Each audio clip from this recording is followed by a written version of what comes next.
In early 2025, Kingdom Come Deliverance II launched, becoming Warhorse Studios' biggest achievement yet. But to see how the studio reached this milestone, we must journey back to the studio's humble beginnings. Is that what you really want, son? No matter how many people you kill, you can't change what's happened. Our story begins in 2011 in Prague, Czech Republic, where the newly established Warhorse Studios started with a bold idea, a first-person RPG set in 15th century Bohemia, free of dragons and magic, and focused on historical realism. The concept quickly struck a chord with players. On January 24, 2014, Warhorse launched a Kickstarter campaign for Kingdom Come Deliverance, aiming for a modest £300,000, a target that was reached in just 36 hours. By the end of the campaign, the project had raised over £1 million.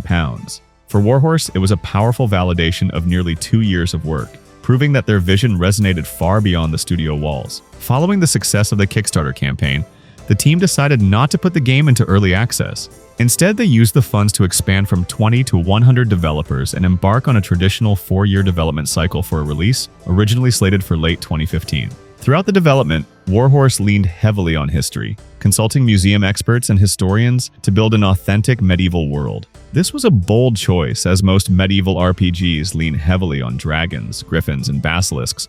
Think The Witcher, Dragon Age, or Skyrim. But Deliverance committed fully to realism, foregoing mythical creatures entirely. As development continued, the scope of Kingdom Come grew far beyond Warhorse's original vision. Features expanded and the world became more ambitious. And with that ambition came inevitable delays. Progress, however, remained steady, and by October 2014, early backers were already testing an alpha build. 2 years later, in 2016, Warhorse partnered with Deep Silver, a publisher known for successful RPG series like Risen and Sacred.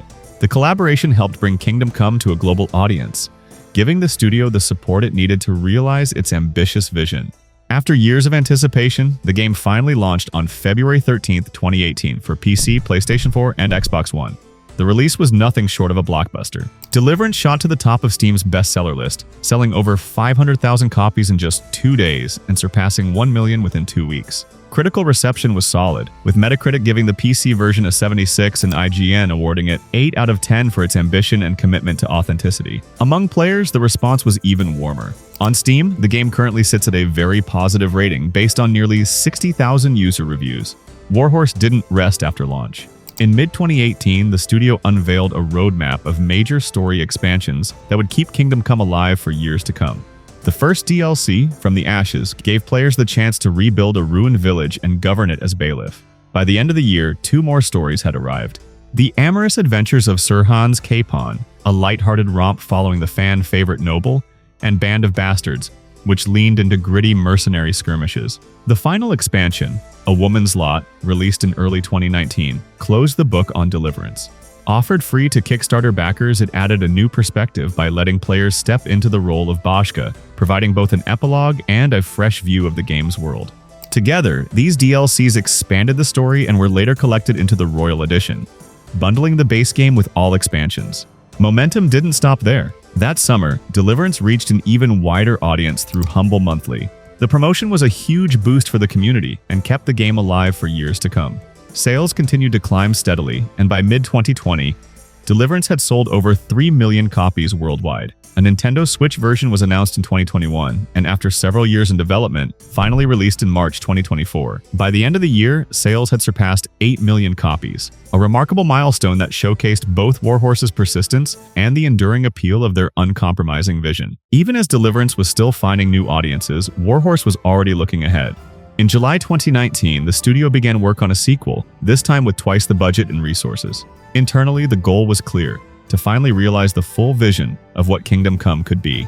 After years of development, the project was officially unveiled in April 2024 with a cinematic teaser. Warhorse promised that the sequel would feature an open world twice the size of the original, giving players even more of Bohemia to explore. To match this expanded world, the game's script clocks in at a staggering 2.2 million words, a clear sign that storytelling would remain at the heart of the experience. The wait ended on February 4, 2025, when Kingdom Come Deliverance II launched worldwide. The response was explosive. On release day, the game topped Steam's bestseller list, broke even financially, and drew over 256,000 simultaneous players, more than double the peak of its predecessor. The The game set records from the start. 1 million copies sold on day 1, 2 million by mid-February, and over 3 million by May 2025. On PC, the game won over critics and players alike, with an 88 on Metacritic, 9 out of 10 from IGN, and nearly 45,000 Steam reviews rating it very positive. Warhorse carried the momentum of Deliverance II into a steady flow of post-launch content. The first expansion, Brushes with Death, released in spring 2025, introduced Henry to a mysterious painter whose strange past holds more secrets than his art suggests.